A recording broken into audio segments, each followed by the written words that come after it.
darling. It's Elvira, Mistress of the Dark. That gal in black who's got the nice... Well, you know. Anyway, I'm back to bring you the best in home entertainment. That's right. This week's Kick in the Pants, Slap in the Face offering is Pain. Let's do it! You know you make me wanna kick my... But yeah, everybody's ripping me off. I say... Hey, Elvira, we got us a couple more volunteers. Great! Just grab a tool and start banging. Like you, and I just want to tell them, stay out of the way of the front of my car.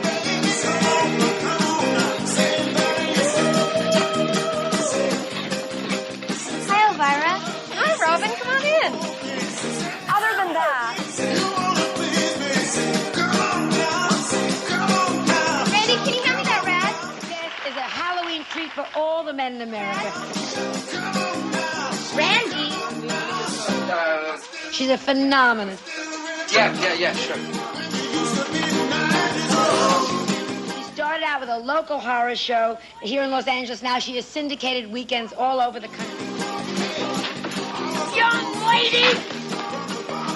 Robin Meeker, what in the nation are you doing here? You're gonna pay for it? Robin! I'm gonna find out about this young lady. She has a line of movie tapes. She has a line of comic books. And her Halloween costume this year was the biggest selling costume of any Halloween costume ever. Robin! Come over here. When are you gonna learn to do what you're told? If you don't learn to do what you're told, you're gonna end up on the street. It looks a lot better on her. So let's see her fill it out. Elvira. Because I've seen it all, and I've seen every scary movie there is. Sure. And all that. I don't know. Politics probably scares me more than anything. Especially in the States.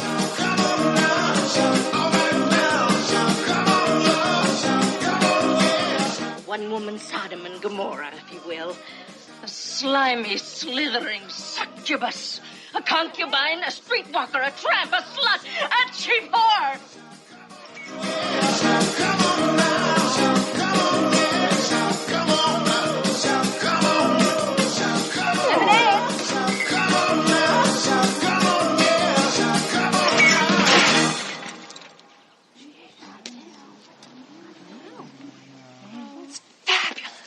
You know you make me wanna... How I always end up on my back? Just like high school.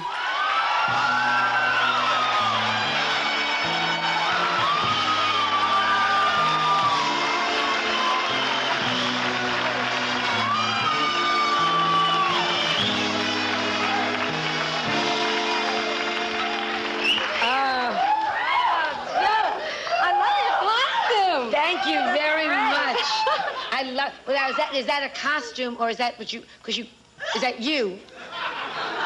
Yes, Joan, it's all me here. Yeah, this is how I look normally. I unfortunately can't wear a costume for Halloween. Because you could really think of yourself as a vampire.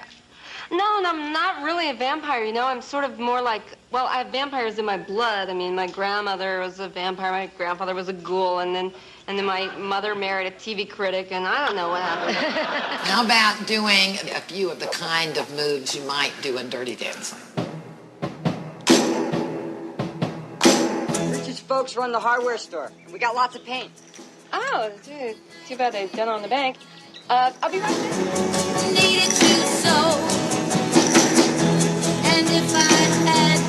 Guys, I mean, people are always writing letters to me going, Elvira, how can I meet a guy? And I just go like around 6 or 7 at night. I walk up and down Sunset Boulevard, and I tell you, I have more guys than I can handle.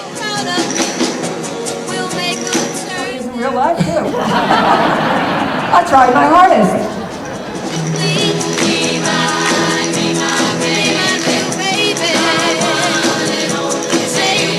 There's gonna be an earthquake. Are you?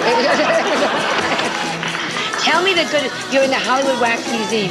Someone said they. Yeah, I just became a wax figure. I mean, that's like when you know you made it, is when you become a wax figure, right?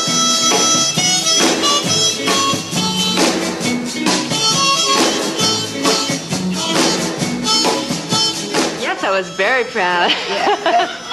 Now tell me.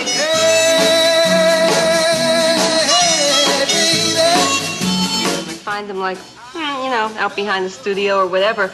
But some of them are pretty good. There's like the Monster Club, which is about this club where monsters go.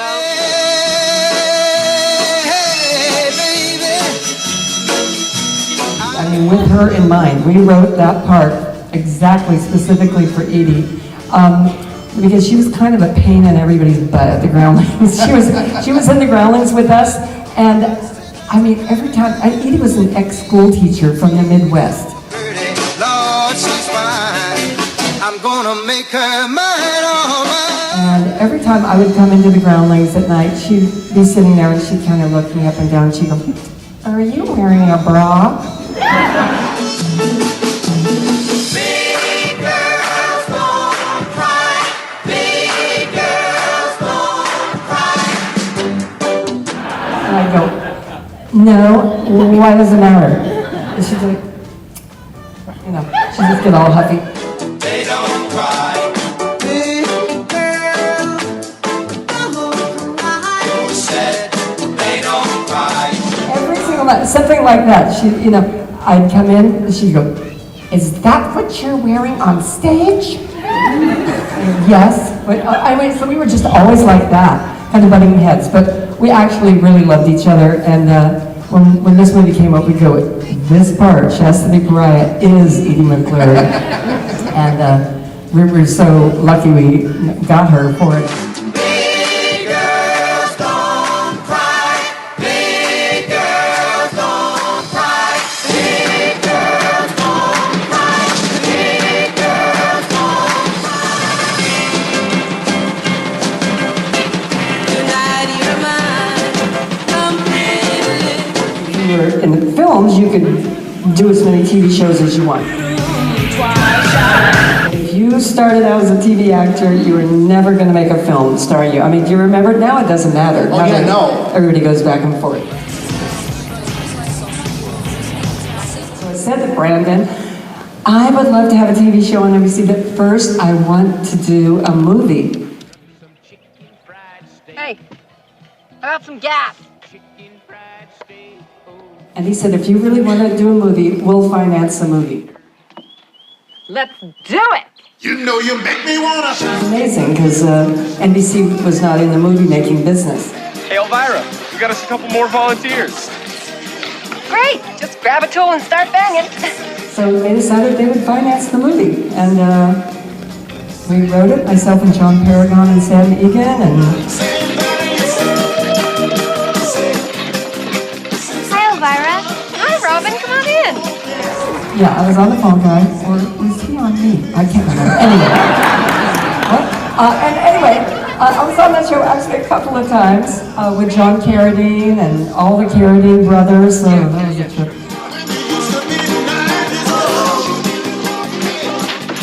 Young lady! That's how I met Sam. I just loved him, and I thought he had written a great part for What are me. you doing here? You're gonna pay the Robin! I'm gonna find out about this young lady. Robin! Now, you come over here. When are you gonna learn to do what you're told? If you don't learn to do what you're told, you're gonna end up on the street. And really kind of captured the way I spoke and everything. And so when the film came up, the fact that he had worked for Brandon Tartikoff and NBC, we threw his name out there. They loved it, and so he wrote along with John Paragon and myself. John and I have been writing together since like the Groundlings in the 70s, and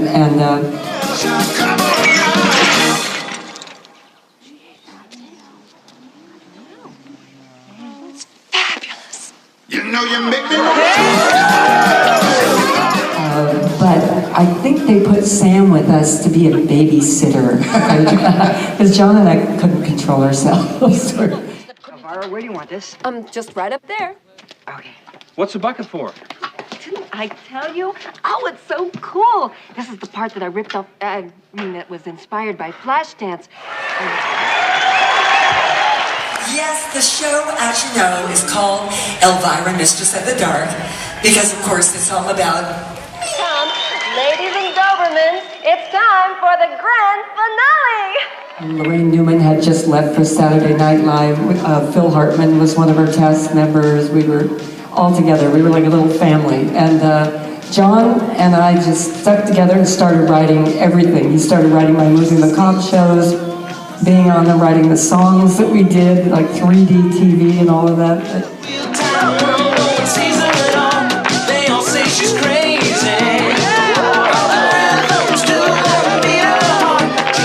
Incredibly talented, and we were writing partners for 21 years. We wrote everything. Wow. Yeah. The dancer becomes the dance.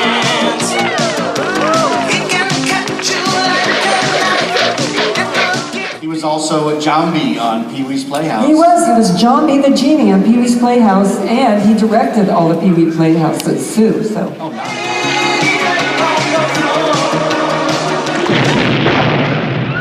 Wanna talk tough movies?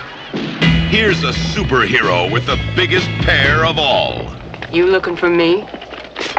There she was, just walking down the street singing. This Elvira is a slimy, slithering succubus, a concubine, a streetwalker, a tramp. Yes, she's got it all. She's everything you've ever wanted in a movie. A woman and a casserole. She was walking next to me singing. Who was that pretty young man who auditioned for your movie? Oh, and I just found the casting call records too, that we checked off everybody's names as they came through when we were casting. That beautiful young man was Brad Pitt. Yeah. And I didn't hire him! Because I really know how to pick him. And you know, Brad, later I got to know Brad because he bought my house that I had up in the Hollywood Hills. And I told Brad, you owe me big time, brother, because if I would have cast you, you would have been a nobody right now. G-rated movies, as long as there's lots of sex and violence. The charge is witchcraft. We ought to have one of these every year. See Elvira as Elvira, Mistress of the Dark. But if they ever ask about me, tell them I was more than just a great set of... In the lab late one night, when my eyes beheld an eerie sight, for my monster... By Brad's name, all I put was Yum Yum. He did the monster mash. We had a specific reason why we didn't hire Brad. I did. I said, if that kid would be on this set in this movie, there is no way Elvira would keep her hands off of it. And he's playing, you know, a teenager, he's under 18, and it would just not go well. To get her jolt from my electro. Dad was my, as she said, stand-in and photo double for the movie, and then we became friends, and then she became my assistant for 7 or 8 years. She traveled with me on the road and worked at, you know, all the jobs and Out at Knott's. You may remember her. Yeah, oh yeah. But she was awesome, and it's funny, she had this boyfriend too, who she was always complaining about because she had to work all the time, and he didn't pay much of rent or anything, and he turned out to be Jerry Seinfeld. And when he got his TV show, he dumped her ass, of course. After they'd been living together 7 years, yeah. It was a graveyard smash. They played the mash. It caught on in a flash. They played the mash. And, you know, we did some research also, and we found out that all my fans can either remember my name or the name of the show, but not both. Distance said, whatever happened to my Transylvania twist? It's now the mash. It's now the monster mash. The monster mash. I blame the Facebook. I really do. The Russians. It's now the mash. It's now the So we went over to Warner Brothers and shot in the back lot, right where they did Back to the Future there, you know, in that clock tower. And that worked out great for us. They recently tore down that house. Did you hear that? About years Oh ago? no, the Elvira house? Yeah, they tore down the Elvira house that was painted all the different colors. And you my graveyard Then you can smash. mash. You'll catch on in a flash. Then you can mash. Then you can... I had a car, and I was walking down Melrose Avenue one day in the 80s, and I saw this 1959 T-Bird, and I go, that is the Macabre Mobile.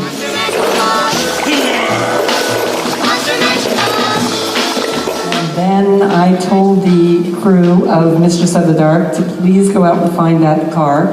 And they did, but they said there's no way we can afford it in this budget. So they found a hard top of it and sawed off the top. And that became the McDonald'mobile. And I've had it ever since. It's gone here and there, but I finally wound up with it. On the street, looking for something that is nice to eat. So damn good looking, and I found those notes, and next to every actor I'd write, something like anyway, really good. And anyway, so she was 87. She started acting when she was 87, and she got commercials like crazy, television shows like crazy. She got this movie. We became very, very good friends till she finally passed away, and I'm still in touch with her son, who's like 90.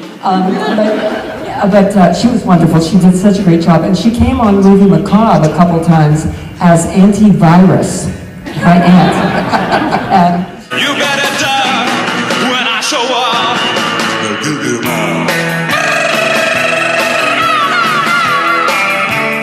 and the character then was named after him, Uncle Vinny.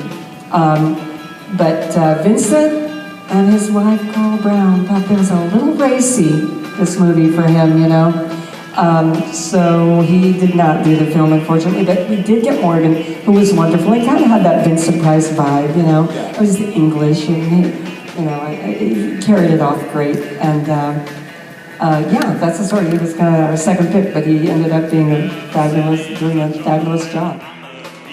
Oh, there you are. I have been looking all over for you guys. You are not going to believe the good news.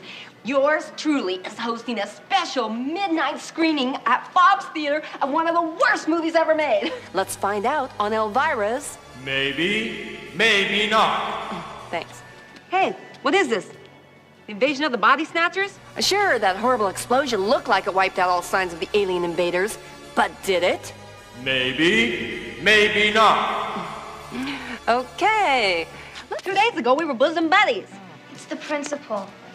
You're darn right, it's a principal. Friends ought to stick together. No. Maybe, maybe not. Give me that thing. No. I mean the principal, Mr. Cobb.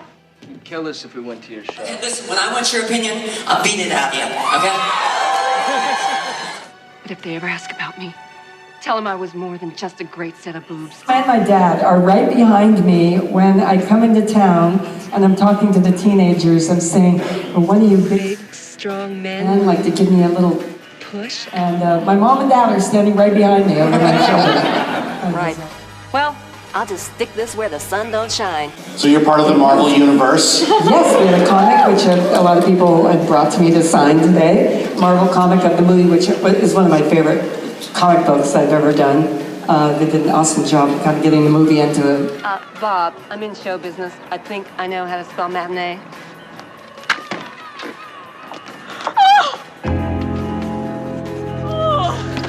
Movie. They cut it out. Well, they didn't cut it out. We didn't shoot it. They ran out of money. And so they were going to end the film, swear to God, I mean, this blows me away, of me sitting on the porch and being all depressed because I can't get to Vegas. And then the mechanic drives up and there's the car and the townspeople come and say how fabulous I am. And that was going to be the end. It was sad that day, that was a shooting day, just one day, I had the flu. See that guy over there? What, the lard bucket and a 10-gallon hat? Yes, that's the station you own it. This is Elvira. The sooner I get in the saddle, the better. Go ahead and fire me. I need this job like a leper needs a three-way mirror. It just so happens I have an act opening up in Las Vegas. Well, terrific. You can try your act out on me. It's milking time. I don't have to take this from anybody. And as for you freak this cowpoke, because this house is up for grabs, doesn't mean I am. And I went into Brandon Tartikoff's office, and I sat there. The secretary said, oh, he's busy. And I said, I will sit here until he's not busy, if it takes me the rest of my life. And I begged, I cried, I pled. Please, please, please, you gotta get the money to shoot that Vegas scene, or this movie just does not work. There's no ending. Nothing but a bad dream just as soon as she sells that property. An open house has already been planned for tomorrow. But what if she decides not to sell? What if she decides to settle here? Well, if she's morally unfit, then we have every right to do anything we can to get her out of this town. Are we agreed? Absolutely. Maybe we're not being entirely objective about this. Shut up, Leslie! And after 3 months, I think, of being shut down, we came back, we went to Raleigh Studios and shot that Vegas scene. And I mean, I was never so happy in my life. Hey, does anybody know what that movie was about? I'll tell you what it was about. It was about an hour and a half too long. Anything for a story. Unpleasant dreams.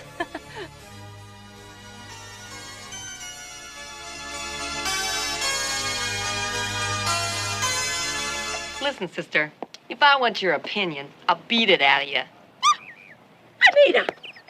Anita! It's the Antichrist, I tell you, the Anti. Lots of people say to me, Elvira, Mistress of the Dark, I'd like to be able to carve a swell jack-o'-lantern, but I just don't seem to have the knack. Well, these are a few pointers on the fine art of creating the perfect jack-o'-lantern. Rule number 1, you want to start out with a pumpkin that looks like a pumpkin. I mean, don't get one of them gnarly old jobs that looks like Carl Malden's nose on a cold day, okay? Now, this is a good-looking pumpkin. Now, the next thing you want to do is draw a face on that pumpkin that looks realistic. I mean, don't just start carving away freehand. You might want to work from an actual photograph, like maybe of a famous person like, oh, you know, Ozzy Osbourne or this dude, okay? Now, do the best you can at drawing that face on the pumpkin. Use a magic marker like this, you know. I draw a really good mouth on there, okay? And then you might want to put a nose like that, and then draw 2 eyes that look right, okay? There.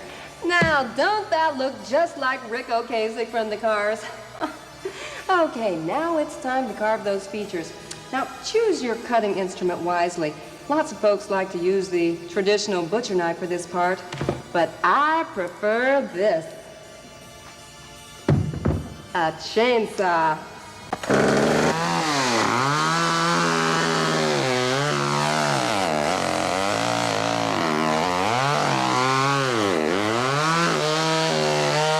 Yeah, thanks a lot, Captain Description. But, yeah, thanks a lot, Captain Description. But before I get to take off and ride, we gotta finish the movie. So, to catch up, because I know you dozed off, the Baron couldn't revive the monster with all that techie, sciencey stuff, so he had to go seeking the aid of Zolt. Oh, I'm sorry, guys. Guess I had too much beer. I have only 1 sip. I just have 1 sip.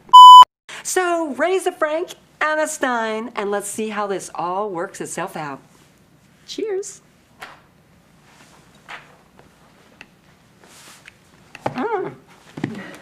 The bottle I was trying to get. is so Oh my good. God! Yeah.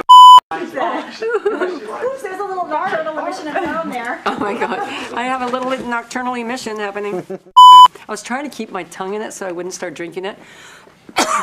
Didn't work. It worked out so good for me.